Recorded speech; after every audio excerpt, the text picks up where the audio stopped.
샬롬. 설교를 들으시는 모든 분들께 하나님의 은혜가 충만하시기를 기원합니다. 아멘. 두 번째 성경 통독 프로젝트 에레미야서입니다. 성경 통독을 돕기 위한 프로젝트 설교이니 설교를 들으시고 성경을 통독하는 은혜가 있기를 기대합니다. 아멘. 목차를 보겠습니다. 구성은 전과 같습니다. 화면을 참고하시기 바랍니다. 성경의 파노라마. 성경은 인생의 구원에 대한 특별 계시를 담은 책입니다. 66권으로 구성된 성경에서 각각의 전경들은 문학 양식과 내용의 소재와 범위, 기록 동기, 기본 주제와 관점 등이 모두 다릅니다. 그러나 다양한 측면에서 인간 구원의 진리를 조명한다는 근본 목적과 이들 각각이 모두 하나님에 의하여 영감으로 기록되었다는 그 기원에 있어서 동일합니다. 성경의 기록과 보존. 성경 66권의 분류는 화면을 참고하시기 바랍니다. 에레미야서 관련 주요 연대표도 화면을 참고하시기 바랍니다. 에레미야 개관. 책의 제목은 저자인 에레미야의 이름을 그대로 따라서 에레미야인데, 이는 여호와가 높이신다, 여호와가 던지신다 라는 의미가 있습니다. 저자는 hil기야의 아들이며 바벨론의 침략으로 유다가 멸망하는 혼란스러운 시대에 예루살렘 현장에서 치열하게 현실에 참여하여 사역했던 에레미야 선지자입니다. 그는 또 눈물의 선지자라는 별명이 있습니다. 에레미야가 소명을 받을 때인 유다 제16대 왕 요시야 13년을 시작으로 무깃도 전투에서의 요시야 왕의 전사, 바벨론의 제4차 침입, 예루살렘 함락을 지나 바벨론에서 여호야긴이 방면된 시기까지 언급한 것으로 보아 BC 627년에서 561년경 사이로 추정됩니다. 수신자는 유다의 멸망이 단순히 군사력의 열세나 국제 질서와 역학 구조의 변동 때문인 것이 아니라 선민으로서 여호와 하나님을 떠나 행한 범죄에 대한 심판임을 깨닫는 동시에 여호와의 은혜에 의한 선민의 회복 약속을 받은 유다 멸망 당대의 유다 백성들을 1차 대상으로 합니다. 주요 내용은 BC 586년 예루살렘 함락을 정점으로 하는 유다 멸망 전후에 선포된 유다와 주변 열방에 대한 심판과 회복의 예언들입니다. 특히 예루살렘 함락 전후에 에레미야 개인을 둘러싸고 발생한 급박한 일련 사건들과 관련된 예언들입니다. 에레미야 체크포인트. 에레미야는 유다 멸망 사건의 현장에서 가장 광범위하고도 치열하게 활동한 선지자입니다. 에레미야의 예언 활동은 바벨론이 세 번째로 침입한 BC 588년에서 마침내 예루살렘이 함락된 BC 586년 사이에 집중되어 있으며 최고조를 이룹니다. 그 중에서도 BC 586년 4월 9일의 예루살렘 함락 직전의 수개월에 집중되어 있습니다. 따라서 에레미야는 그 어떤 구약 예언자들보다도 예루살렘 함락과 유다의 멸망 전후 상황에, 엄밀하게는 유다 멸망 이전 상황에 집중하여 가장 영향력 있게 가장 많이 활동한 선지자라고 할 수 있습니다. 에레미야 예언은 바벨론 제국을 통한 여호와의 심판에 대한 순종을 권하거나 그렇지 않을 경우 바벨론에 의한 재앙을 경고한 것으로 이루어졌습니다. 에레미야서는 구약 예언서 중에서 가장 방대한 분량의 책입니다. 그런 예레미야서의 내용 중에는 예루살렘 함락을 통한 유다 심판에 대한 경고나 선언이 거의 85% 이상이고, 바벨론 포로 귀환을 통한 선민 회복에 대한 내용은 그 나머지에 불과합니다. 특히 예레미야는 유다 멸망의 원인인 이스라엘의 범죄를 지적하면서 그로 인한 여호와 심판의 당위성과 그 참상의 처참함을 경고하기 위하여 단순 명료한 직설적 선언들을 계속해서 반복 열거하고 있습니다. 이 같은 사실은 모두 예레미야 본인이 파국으로 치달아가는 예루살렘 현장에서 백성들과 가까이 부대끼면서 직접 그들을 향하여 여호와의 말씀을 전해야 했던 현실에서 파생된 것입니다. 예레미야는 BC 586년 예루살렘 함락을 정점으로 약 40년간 하나님의 말씀을 이스라엘을 향하여 대언하였는데, 기본 메시지들은 격정적으로 거듭 반복 열거되는 패턴을 보여주고 있습니다. 그가 거듭 외쳤던 메시지는 세 가지로 축약됩니다. 첫째, 더 이상 돌이킬 수 없이 타락한 선민 유다를 여호와께서 북방 바벨론을 통하여 심판하실 것이다. 둘째, 바벨론에 의한 유다의 멸망은 이미 확정된 것이다. 셋째, 여호와께서는 일시적으로 선민을 심판하사 멸망시키셨으나 결코 당신의 백성인 이스라엘 민족 자체를 버리지 않고 회복시켜 주실 것이란 사실입니다. 예레미야는 바벨론 군대의 침입과 포위로 성 안에 갇혀 두려움과 고통에 떨어야 했던 예루살렘 포위 기간은 물론 마침내 예루살렘 성이 무너지고 거룩한 성전이 약탈되며 형제들이 이방인의 칼날과 말바꿔 말에서 비명을 지르며 죽어가던 아비규환의 현장에 있었습니다. 더욱이 자신이 목놓아 예치는 여호와의 경고와 권면의 말씀을 거부하며 오히려 자신을 핍박하는 동족들로부터 버림받고 저주당하는 고통까지 감내해야 했습니다. 그와 같은 시대의 배경, 그 예언의 핵심 메시지, 그 개인의 행정 모두가 그를 눈물의 선지자로 불리워지게 만들었습니다.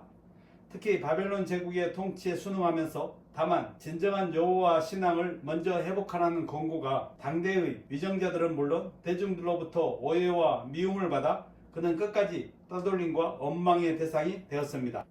한편 에레미야서는 물론 구약 역사서나 동시대를 다루는 다른 예언서 본문을 제대로 이해하기 위해서는 주요 관련 사건의 연대표를 요약해보고 보다 폭넓게 체계적으로 이해할 필요가 있습니다.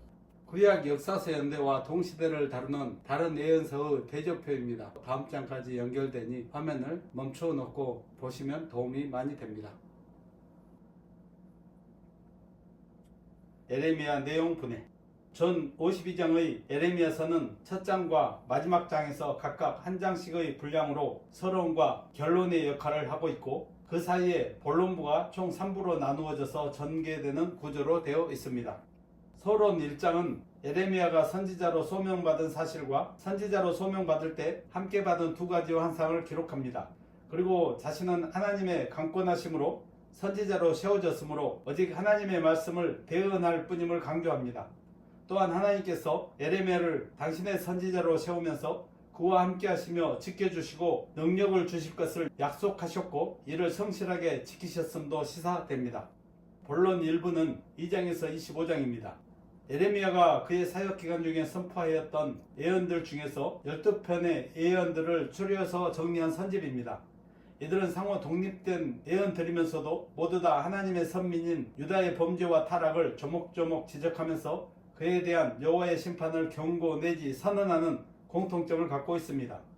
여기서 제시된 선민의 범죄는 선민의 정체성의 근간이 되는 여호와 신앙의 오용, 영적 간음행위인 우상숭배, 여호와의 율법과 선지자들을 통해 명백하게 제시된 여호와의 말씀의 불순종, 개인과 사회 전반에 걸친 타락의 만연 등입니다. 본론 2부는 26장에서 45장입니다. 유다 멸망 과정에서 현장 주역의 한 사람이었던 에레미야를 둘러싸고 일어난 사건들과 그 사건들을 전후하여 주어진 여호와의 예언들을 함께 기록한 부분입니다. 여기서 에레미야는 기본적으로 1인칭이 아니라 3인칭으로 서술됩니다.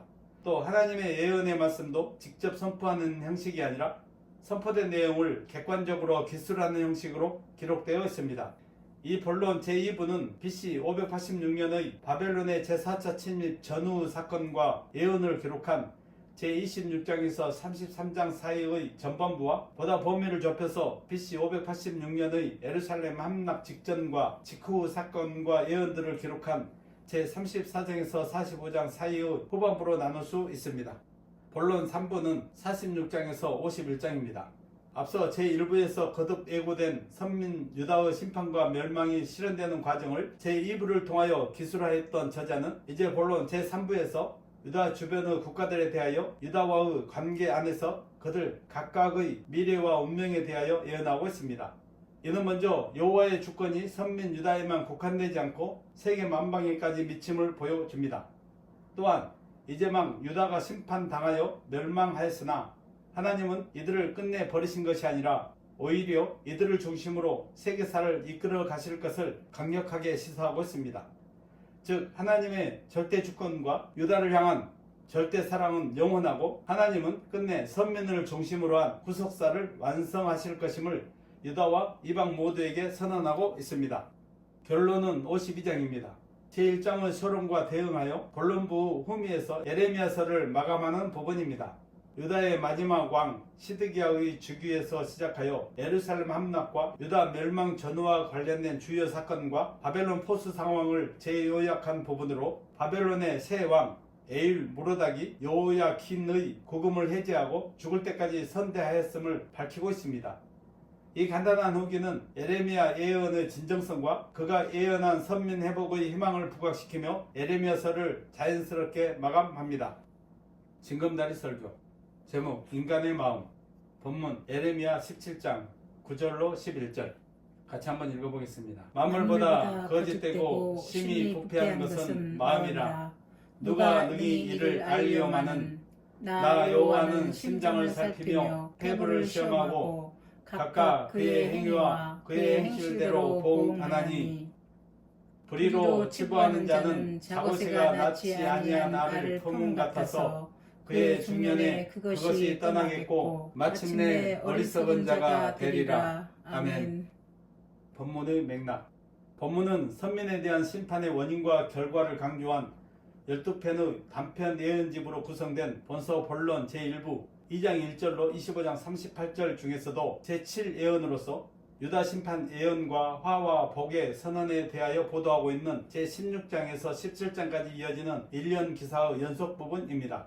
16장 16절로 17장 4절은 외부 대적에 의한 선민 유린과 선민의 외부 대적에 대한 굴종 예언을 보도하고 있습니다.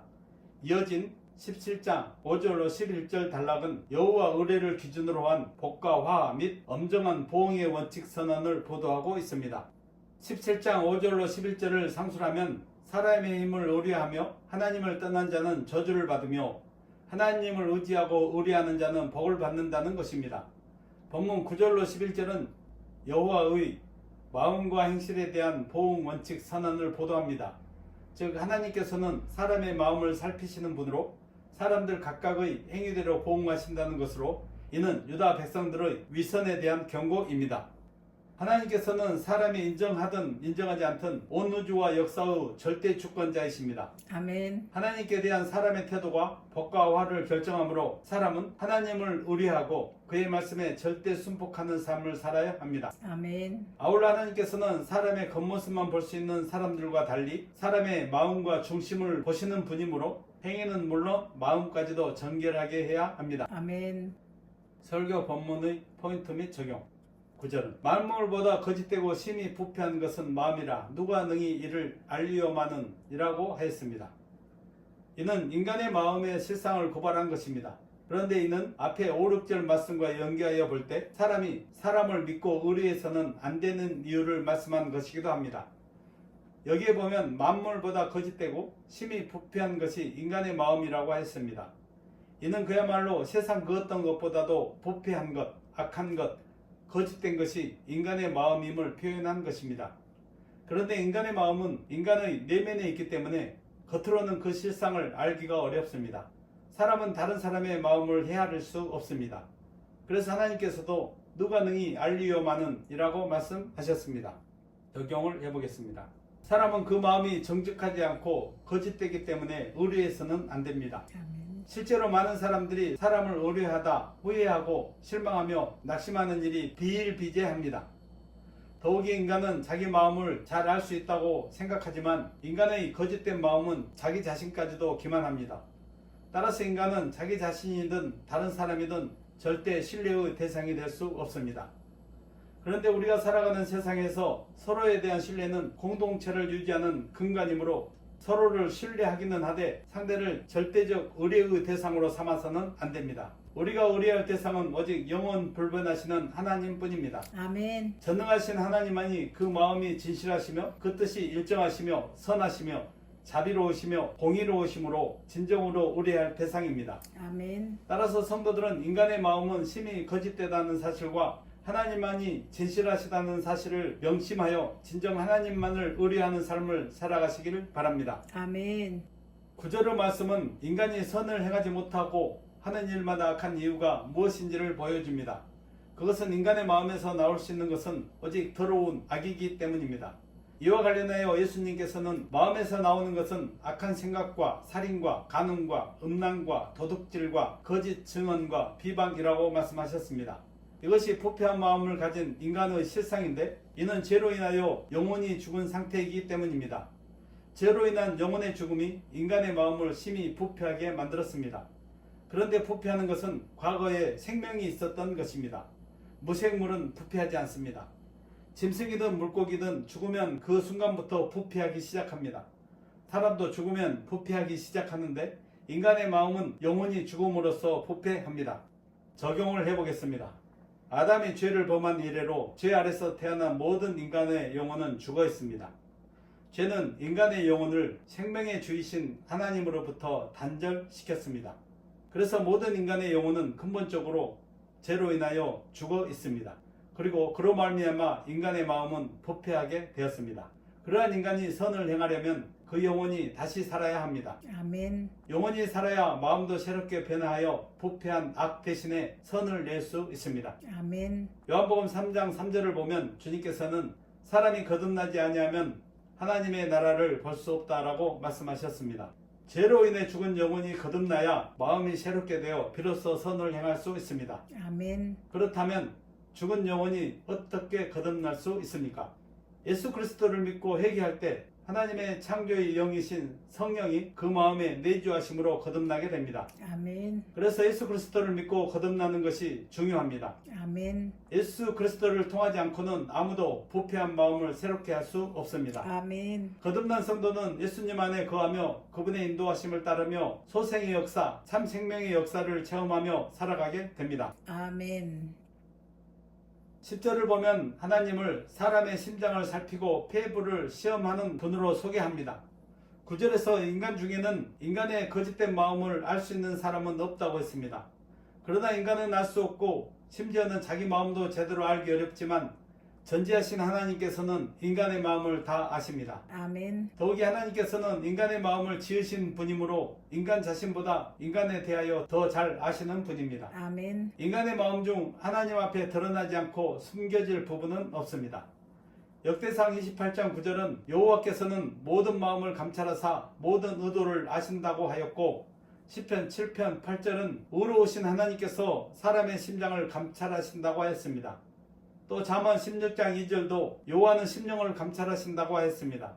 이외에도 하나님께서 사람의 마음을 감찰하여 아신다는 사실을 증거하는 성경 구절은 무수히 많습니다.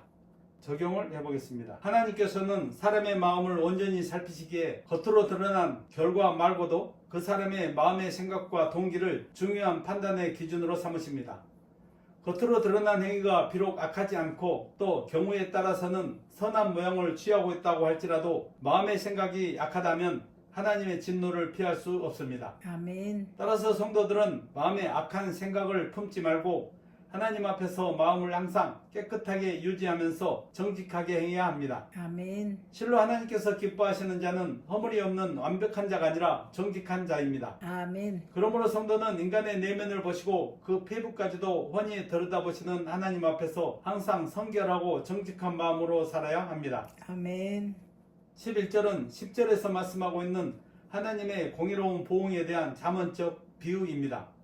여기서 자고새는 꿩과에 속하는 산 메추라기의 일종입니다. 이 새는 뻐꾸기와 같이 탕란을 하는 새가 자기 둥지에 알을 낳고 가면 그 알을 자기 알인 줄로 알고 열심히 품습니다.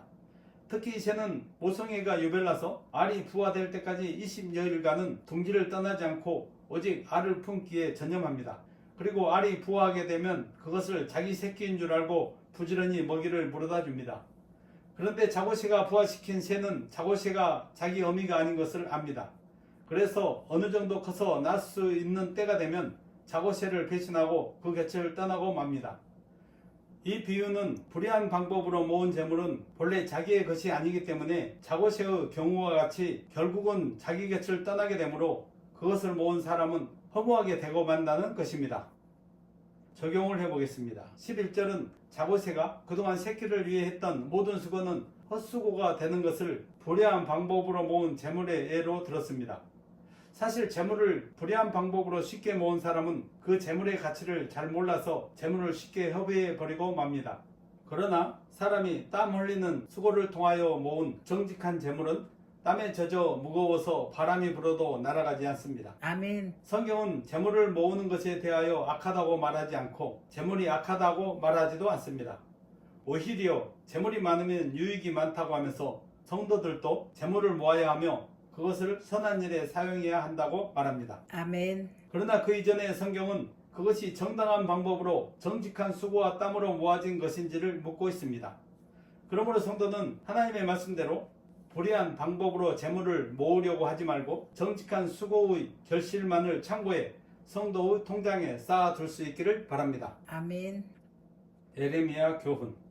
에레미야가 활동할 당시에는 참 선지자는 물론 거짓 선지자들도 무수히 일어나 참 선지자들을 대적하며 거짓 예언으로 백성들을 미혹함으로써 유다로 하여금 멸망에 이르게 하는데 결정적인 역할을 하였습니다. 그런데 그러한 거짓 예언과 거짓 진리의 유혹은 단지 에레미야와 구약의 시대에만 있었던 것은 아닙니다. 이는 에덴 동산에서 뱀이 거짓으로 아담과 하와를 미혹하여 타락하게 한 이래로 태초부터 종말에 이르는 역사 전개의 과정 동안 끊임없이 계속되는 일입니다. 이에 대해서 예수 그리스도께서도 세상의 종말이 가까울수록 거짓 예언과 거짓 진리가 더욱 극성을 부리며 성도들을 유혹할 것임을 경고하였습니다. 실제 오늘날 거짓 진리로 성도들을 유혹하는 거짓 이단들이 많이 나타나 성도들을 유혹하고 있습니다. 그러므로 성도들은 거짓 예언과 거짓 진리를 경계하고 미혹을 물리치기 위해 성경, 곧 진리의 말씀을 더 가까이 하고 보다 더 적극적으로는 이를 구체적인 삶의 현장에서 지켜 행해야 함을 교훈해 줍니다. 아멘. 하나님은 타락한 선민 유다를 향해 회개할 것을 촉구하고 그럼에도 불구하고 그들이 듣지 않으므로 유다를 심판하여 멸망시키셨습니다.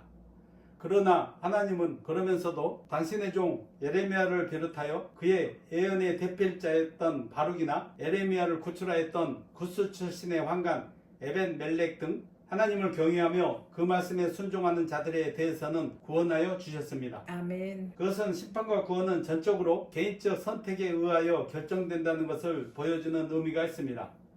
모든 인간은 혈통이나 신분 등에 관계없이 다 하나님 앞에 단독자로 서 있습니다. 그리하여 각 개인은 그의 하나님에 대한 바른 태도 여부로 구원과 심판이 결정됩니다. 아멘. 하나님은 이 세상 마지막 때에 이 세상을 심판하여 모든 악인들을 멸하시는 가운데서도 당신을 경외하는 자들에 대해서는 구원하여 천국에 이르게 하실 것입니다. 아멘. 그러므로 우리는 자신이 항상 하나님 앞에서 단독자로 서 있음을 기억하고 다른 모든 사람들이 타락하고 악의 길로 갈지라도 하나님을 경외하며 그분의 말씀에 순종하는 삶을 살아야 할 것을 교훈해 줍니다. 아멘.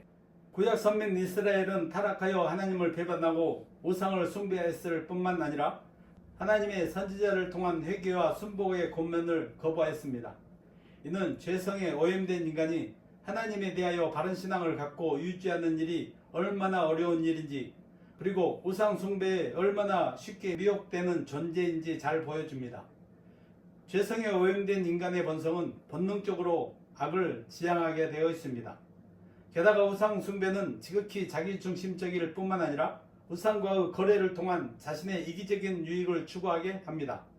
그러나 그와 반대로 여호와 신앙은 하나님께 대한 자기 희생과 절대 복종을 요구하므로 하나님을 신앙하는 사람의 수가 많지 않습니다. 따라서 죄로 오염된 인간은 태생적으로 하나님을 신앙하기보다는 우상 숭배를 추구할 수밖에 없습니다. 그런데 죄로 오염된 본성을 거스려 여호와 신앙을 가지며 유지하는 성도가 된 것은 실로 하나님의 주권적이고 강권적이며 한량없는 은혜로 주어진 축복의 결과라는 사실을 교훈해주고 있습니다. 아멘. 하나님은 선민 이스라엘이 타락하여 범죄할 때 그들을 엄정하게 심판하셨습니다. 그러나 하나님은 그들을 심판하시는 것으로 그치지 않고 다시 회복시키실 것을 약속하셨고 그 약속의 때가 이르자 그들을 다시 회복시켜 주셨습니다.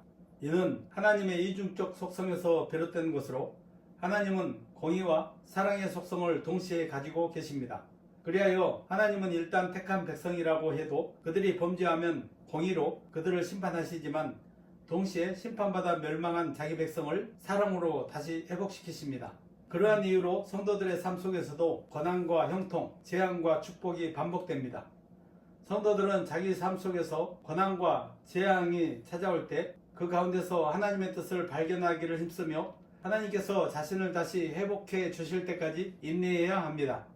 아울러 형통과 축복이 찾아올 때에는 늘 죄를 경계하며 영적으로 각성한 거룩한 삶을 살아가야 함을 교훈해주고 있습니다. 아멘. 에필로그.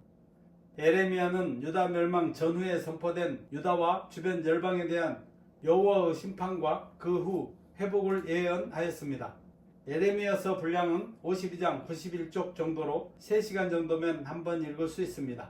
설교를 들으시고 예레미야서를 어렵지 않게 읽을 수 있기를 바라고 나아가 성경을 잘 통독할 수 있기를 바랍니다. 아멘. 말씀을 정리하고 마치겠습니다.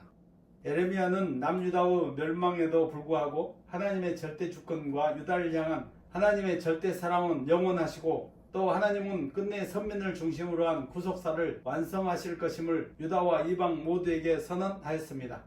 성도님들은 새 언약을 주신 하나님을 찬미하며 새 언약 안에 살고 새 언약 안에서 구원과 영생의 삶을 살 수 있음에 감사하시기를 바랍니다. 아멘. 설교를 들으시고 성경을 읽으시는 모든 분들이 하나님의 말씀을 읽으며 하나님의 은혜와 지혜와 말씀의 능력으로 충만하시기를 주의 이름으로 간절히 축원합니다. 아멘. 아멘.